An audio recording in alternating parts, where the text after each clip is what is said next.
Dave, I hear you're interested in starting an internet fight. Sure am. Why not? Necromancers are evil. I'm Nerdarchy Ted. I'm Nerdarchy Dave. Welcome to Nerdarchy for nerds by nerds. Now let's play with some dead things. All right, typical arguments that spring up around necromancers and necromancy. What are they? All right, so basically you've got these, wizards, magicians, whatever have you, that access necromantic magic. And, throughout the editions, they've talked about, oh, well, I can use magic to animate bodies, skeletons, zombies, what have you. But they've also talked about, that in some editions, necromantic magic is what is used to heal or to bring people back from the dead. So using necromancy and using skeletons and zombies and things to do good things, shouldn't make me automatically evil. It's a-okay if we use evil to do good has been the argument for the most part.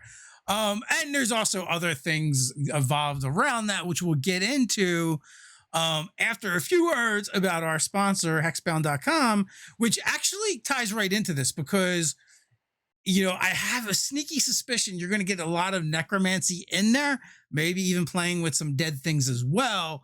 It is a Kickstarter by Deck of Many about witches playing witch adventures, and the whole theme is essentially witches 5e D&D, but there's going to be a bunch more to it. It seems like if they hit all their stretch goals and everything, they're going to build this out to like a witch campaign setting, and there's like an app that's involved to reveal some things as well. It looks really cool. It's the Deck of Many. They put out great content. I imagine this is just going to be more great content by them, because they have been able to take D&D and be like, oh, do you like cute and fuzzy things? Here you go, Humblewood. Oh, do you like creepy clowns? Maybe from outer space, maybe not. Here you go. And now they're going to give it the witch treatment. There will be a link in the description. Go check them out. All right, so I see that you've got a specific quote that you would like to share. Yeah, so Jeremiah, Basics of the Game over on TikTok, has a quote that I really enjoy, and it's, while necromancy isn't evil, most necromancers are. And I think that hits the nail right on the head. Rarely in our stories do we hear about good necromancers trying to do good things. It's just the aspect of, calling forth the dead and using dead bodies.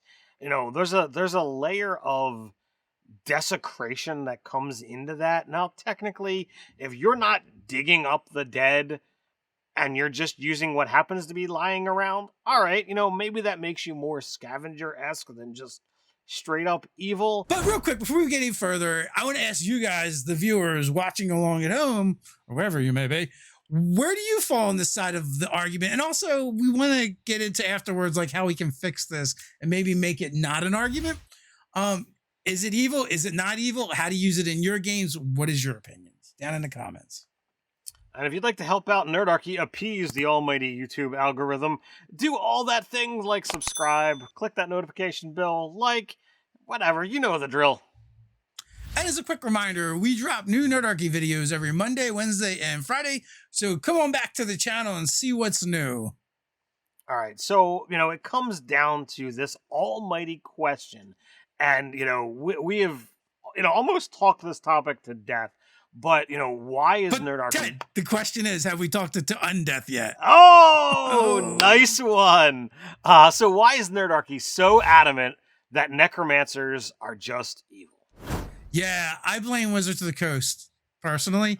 Because, when you animate dead, you cast the spell Animate Dead, you can make a zombie or a skeleton, right? So far, this is just straight up what's in the book, what's in the spells, and then it tells you the DM will provide you with the stats, and it references the monster manual, right, and for zombie and skeleton. And then if you go to the alignments on those monsters, they're actually evil. So they're evil. You've created evil. No matter what you do with your evil skeleton and zombies at this point, you have, in essence, brought evil into the world. Evil that was not existent in the world before now exists. You did it by your hands. So you're responsible. If you ever lose control and those evil beings then do an evil act, well, I would say personally, I would say you did the evil act. You know, It's an indirect association, at best. And I'm certain there's people out there who will want to argue. But had you not created those undead, they would not have been there for you to lose control and then for them to have gone on. Unless you willfully just lost control, and then it is a direct, your cause. but like, so that is like one of the problems.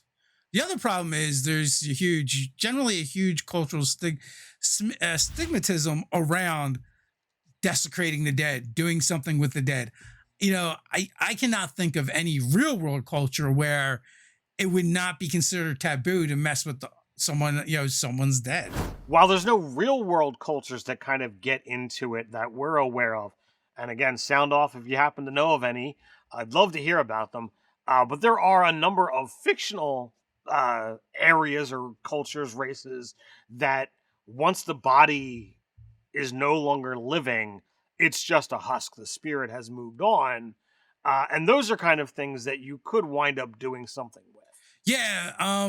Right off the bat, you're like, we're talking about this, and you're like, can you think of any like that? You kind of described it that way. I'm like, you're talking about Klingons, Ted, aren't you?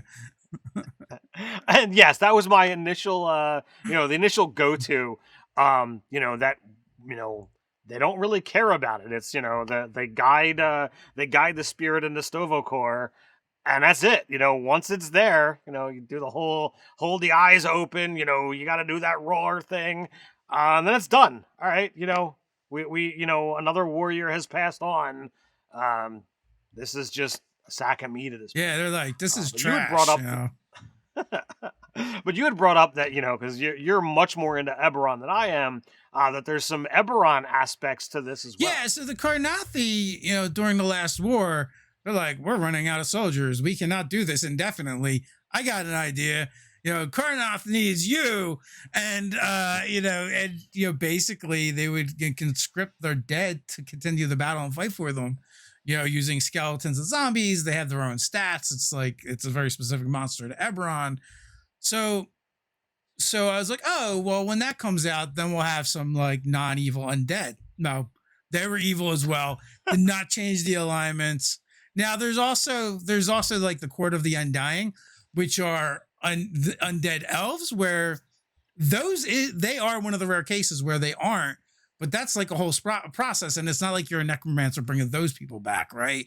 So there are two kind of like cultural instances in Eberron, and they're like on either end of the spectrum, right? And it kind of works, which kind of leads us into like, how do we fix these issues? And I think there's definitely some things we can do to make it more palatable or make it the way you want it in your campaign. That's the other thing, right? We're just speaking from raw, like how the D&D cosmology is set up now, how the books are written now, but like in your own D&D campaign, you may decide to do it a different way, and that makes everything we said moot.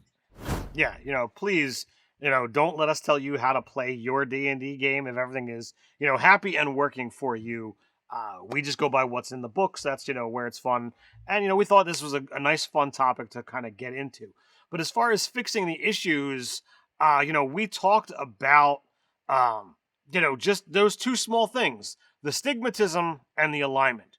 So the alignment, we've talked it, again, to death, about how alignment is kind of fast fading from the game. It's rarely brought up, So if you were to make, the skeletons and zombies neutral and basically mindless, and they follow, to the letter, whatever their last order is, that could remove or make that be a whole separate, stat block for, well, I can choose to go summon chaotic evil zombies, or I can summon mindless, neutral zombies, and that makes that problem just gone. You still have the issue with it being a dead body that you're animating, as opposed to it being this evil force.